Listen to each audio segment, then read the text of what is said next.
Hebreus capítulo 12 fala sobre a corrida cristã. Portanto, nós também, pois que estamos rodeados de uma tão grande nuvem de testemunhas, deixemos todo o embaraço e o pecado que tão de perto nos rodeia e corramos com paciência a carreira que nos está proposta. Olhando para Jesus Cristo, autor e consumador da fé, o qual, pelo gozo que lhe estava proposto, suportou a cruz, desprezando a afronta, e assentou-se à destra do trono de Deus. Na Grécia Antiga, era permitido aos escravos correrem ao lado de pessoas livres nas competições olímpicas. Foram criadas leis especiais se asseguravam ao escravo a liberdade se esse fosse vencedor do prêmio. A coroa da vitória era posta na sua cabeça e automaticamente aquele escravo recebia para sempre a sua liberdade. No entanto, durante as competições eram colocadas joias preciosas no trajeto percorrido pelos atletas. O objetivo disto era despertar o interesse do escravo, a fim de que seus passos fossem embaraçados ao se deter para apanhar as joias. Muitos eram levados pela tentação de pegá-las e assim não cruzavam a linha de chegada em primeiro lugar, perdendo o prêmio e, consequentemente, a liberdade. Paulo, o apóstolo, em 1 Coríntios capítulo 9, versículo 24 ao 27, diz que somos, antes de tudo, atletas do Senhor. Estamos correndo no estádio da vida para alcançar a coroa incorruptível. Como então devemos correr a carreira cristã? Primeiro, a corrida deve ser efetuada com paciência, ou seja, com perseverança e constância. A vida cristã exige perseverança. A perseverança é o que Deus espera encontrar em todo cristão. Só os perseverantes ganharão o prêmio. Muitos ficam no meio do caminho. Em Lucas 9 está escrito: e Jesus lhe disse: ninguém que lança a mão do arado e olha para trás é apto para o reino de Deus. Começar não é difícil, chegar ao fim já exige perseverança. Cerca de 3 milhões de pessoas saíram do Egito e destas somente 2 chegaram à terra prometida, Josué e Caleb. Todos os demais foram sepultados no deserto. B. John Bunyan, no seu precioso livro O Peregrino, conta-nos da viagem do cristão que saiu da cidade chamada Destruição para a cidade de Sião. C. Na sua jornada, cristão encontrou-se com vários personagens, entre eles estavam vacilante, obstinado, formalista, hipócrita, desconfiado, tímido, sábio segundo o mundo, loquaz, legalista, ateu. Todos esses surgiram na viagem cristã, tentando dissuadi-lo do seu propósito por causa de sua perseverança. Somente cristão e esperança transpuseram os portões e entraram na casa bela. Os que perseverarem serão coroados. Mateus 24, 13. Jesus lhe afirmou, Jesus garantiu: mas aquele que perseverar até o fim será salvo. Não abandoneis, portanto, a vossa confiança, ela tem grande galardão. Com efeito, tendes necessidade de perseverança, para que, havendo feito a vontade de Deus, alcanceis a promessa. Porque ainda dentro de pouco tempo, aquele que vem virá e não tardará. Todavia, o meu justo viverá pela fé. Hebreus 10, 35 ao 39. Apocalipse 2, capítulo 10. Ser fiel até a morte. 2 Timóteo 4, versículo 7 e 8. Nós vemos ali Paulo fazendo declarações de campeão. Combati o bom combate, completei a carreira e guardei a fé. A perseverança é uma das principais características do atleta cristão. O prêmio, o galardão, a recompensa estão reservados para aqueles que, perseverando, chegarem ao fim. O pastor norte-americano David Wilkerson disse em um dos seus sermões: se pudéssemos passar só um minuto no céu, nunca mais iríamos competir numa carreira carnal. Se pudéssemos experimentar um breve caminho por dentro dos portões daquela cidade de Deus, beber da paz, da beleza, dos esplendores celestiais, ouvir o grande coro de anjos e serafins entoando as glórias do Senhor, misturar-nos aos patriarcas, aos mártires, aos apóstolos, aqueles vestidos de túnicas brancas que vieram de grandes tribulações, outra vez termos a visitação dos amados que já se foram e ouvirmos seus extasiantes relatos de como são as felicidades eternas. Se pudéssemos nos sentar junto às águas cristalinas, desfrutar do radiante brilho da luz santa de Deus, maravilhar-nos pelas resplandecentes luzes, pelas árvores, flores e plantas perfeitas, desconhecidas pelo olho humano, e mais do que tudo, temos um vislumbre, só um, da face do ressurreto Cordeiro de Deus, sentir a glória e o calor e o sentimento de segurança que se irradiam da sua presença, finalmente contemplar aquele que era desde o princípio nosso santo Deus onipotente. Você e eu viveríamos somente para o Senhor, rejeitando o mundo e todos os seus prazeres e coisas carnais, e iríamos disputar a sua corrida. Não mais nos desviarmos, nos esfriarmos ou ficarmos divididos ao servir ao Senhor. Que é perseverança? É você se conservar firme numa resolução. A lâmpada elétrica foi um invento de Thomas Edison. Dizem que ele precisou mais de 1000 tentativas para inventar essa lâmpada, mas ela está aí, acima de nossas cabeças, porque ele foi perseverante. Pablo Picasso, o famoso pintor, foi desenhar um touro, mas fez dezenas de esboços até que conseguiu produzir uma obra-prima. E o que você acha do exemplo de Luiz Inácio Lula da Silva? Pernambucano de Caetés, foi engraxate, vendedor ambulante em São Paulo.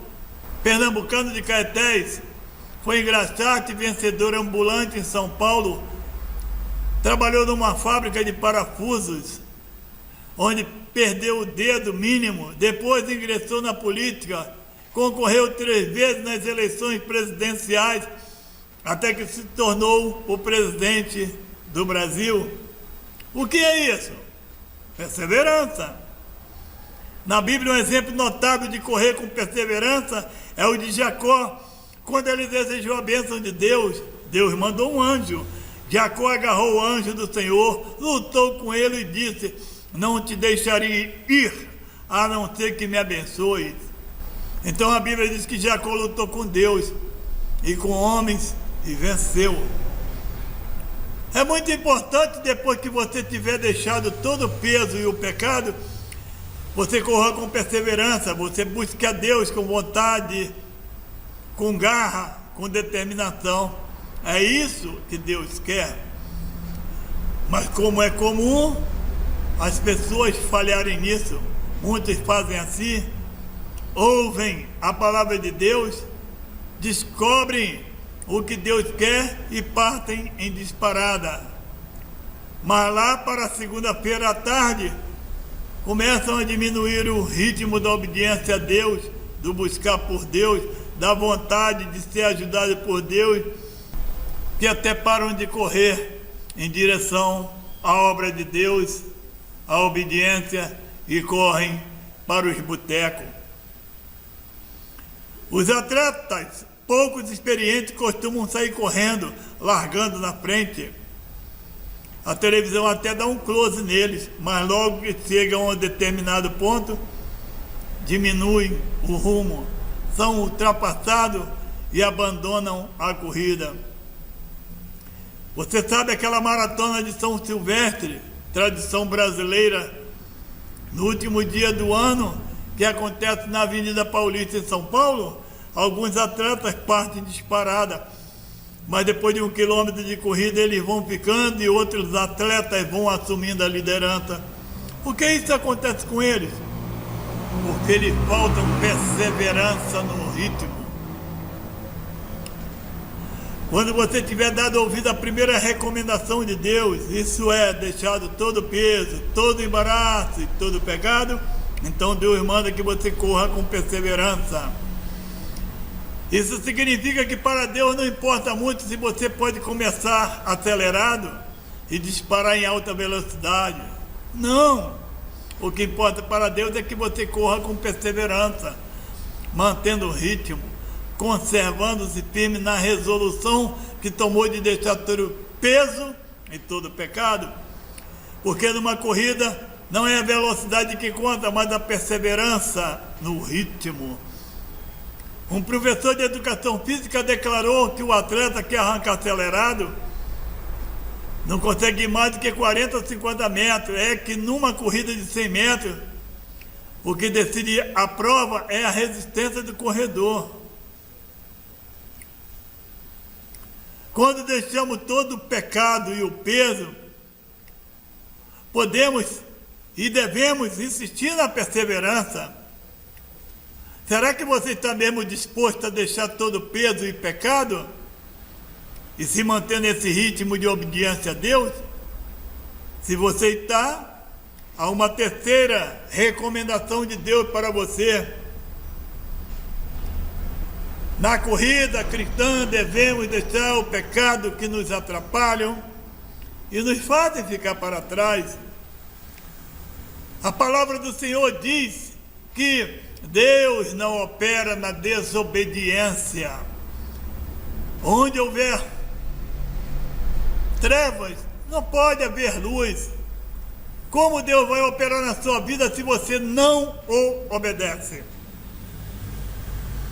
Devemos deixar os pecados que nos atrapalham ou que nos fazem ficar para trás. Deixe todo embaraço. Livre-se do pecado.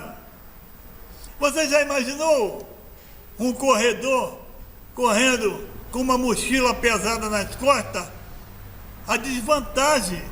Certamente ele vai cair no meio do caminho por causa do peso. Assim é o pecado. Você já imaginou um atleta da natação com uma jaqueta pesada cheia de adereço? Vai para o fundo. É o peso do pecado. O atleta procura livrar-se de qualquer tipo de peso ou obstáculo em sua modalidade. Ele livra-se até mesmo dos seus cabelos e pelos para poder atingir sua grande meta, vencer. Coisas aparentemente pequenas podem atrapalhar o bom rendimento de um carro de corrida. Na vida cristã é preciso que nos desvencilhemos das coisas que nos atrapalham. Os embaraços podem ser rancor, má conversação, calúnia, lascívia, fornicação. Existem pessoas acomodadas que não se apressam em consertar.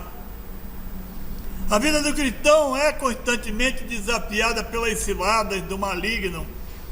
Ele procura todos os meios de embaraçar os passos dos servos de Deus, desanimando, enganando, desestimulando, criando situações difíceis. Quando formos a Jesus Cristo e o aceitarmos como Salvador, deixamos a seus pés nosso fardo de pecados. Há muitos cristãos que ainda não se libertaram do fardo. Vinde a mim todos os cansados e oprimidos, e eu vos aliviarei. Tomai sobre vós o meu jugo e aprendei de mim, que sou manso e humilde de coração, e encontrarei descanso para vossas almas, porque o meu jugo é suave e o meu fardo é leve. O corredor, o atleta cristão, para ser bem sucedido na sua carreira, precisa desembaraçar-se. Há alguma coisa na sua vida que ainda o está embaraçando? Seus pés ainda estão presos, enroscados nas malhas do pecado? Seja um atleta livre, desimpedido, solto e desembaraçado, olhando para Jesus Cristo. Na corrida da fé, olhamos para Jesus como nosso exemplo de confiança em Deus, de dedicação à vontade de Deus, de oração, de vencer as tentações e sofrimentos, de perseverança na lealdade ao Pai e de terminar a obra para a qual Deus chamou. Olhamos para Jesus como nossa fonte de energia, amor, graça, misericórdia e auxílio. Deus quer que você corra assim olhando para Jesus. Por quê? Porque Jesus é um modelo a ser imitado. Geralmente, o atleta tem um modelo em quem se inspira. Mas ouça, em termos de correr para a bênção, nunca ninguém fez uma corrida tão vitoriosa nesse mundo como fez Jesus Cristo. Deus tinha uma posição de honra proposta para Jesus, mas o diabo quis colocar um piano sobre os ombros de Jesus, um peso que o atrapalhasse na corrida, oferecendo-lhe satisfação ilícita dos apetites, glória ilícita e poder ilícito. Porém, Jesus se manteve firme, mesmo quando estava para ser traído e crucificado, ele não abandonou a corrida. É verdade que Jesus Cristo chegou a orar: Pai, aparta de mim esse cálice. Mas logo ele completou dizendo: não seja porém o que eu quero, mas o que tu queres. Marcos 14, 36. Jesus se manteve obediente ao Pai, ele perseverou. Está escrito que devido a isso, Jesus hoje está assentado à direita do trono de Deus no céu. Em outra parte a Bíblia diz que Deus o exaltou soberanamente, ele deu um nome que é sobre todo nome, para que ao nome de Deus se dobre todo o joelho dos que estão nos céus, na terra, debaixo da terra, e toda língua confesse que Jesus Cristo é o Senhor, para a glória de Deus Pai. Aleluia! Jesus Cristo é o Rei dos Reis e Senhor dos Senhores. Ninguém é igual a Jesus.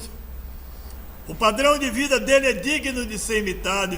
Por isso que Jesus te recomenda hoje: olha para ele. Olhar para Jesus, porque correu essa corrida. Ele conheceu o percurso dessa corrida e ele venceu extraordinariamente esta corrida. Portanto, Deus está dizendo: olhe para Jesus, ele vai te ajudar nessa corrida. Para que você chegue lá, é necessário que você persevere. Não fique em meio à jornada, vá até o fim. Você se desembarace do pecado. Você olhe só para Jesus. Tire os seus olhos dos vendavais da vida. Olhe firmemente para Jesus. Creia em Jesus. Deus te amou e te ama, e ama a humanidade de tal maneira que deu Jesus Cristo, seu único Filho, para que viesse e morresse na cruz e levasse todos nosso pecado. Creia em Deus, creia nos profetas e prosperareis, tu e a tua casa. glorificado e exaltado é o Pai, o Filho e o Espírito Santo, agora e para sempre. Amém.